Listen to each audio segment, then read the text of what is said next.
Every time I do a tutorial showing you how to style your fine flat hair with a ton of volume, I get the same comment.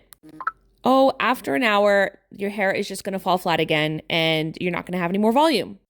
And while it's true that you will lose probably about 30% of the volume you create when you blow out your hair, you really shouldn't be losing all of that volume no matter what you do afterwards, as long as you're using the right products and the right process for your hair.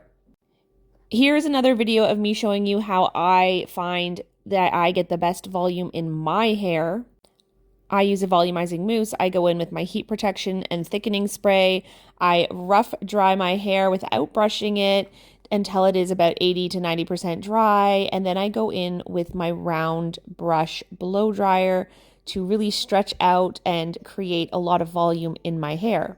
Now, the exact process that I use might not be the process that works best for you. You might have to experiment a little bit, but this is definitely a good place to start. I like to set my bangs or sometimes the entire top of my head with Velcro rollers just for added retention with that volume.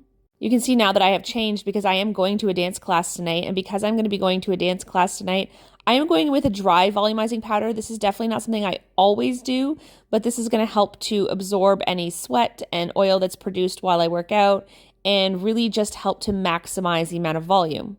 A quick note about dry volumizing powders, they definitely do make your hair a little more difficult and tricky to work with, but once you get used to them, they really are a miracle product.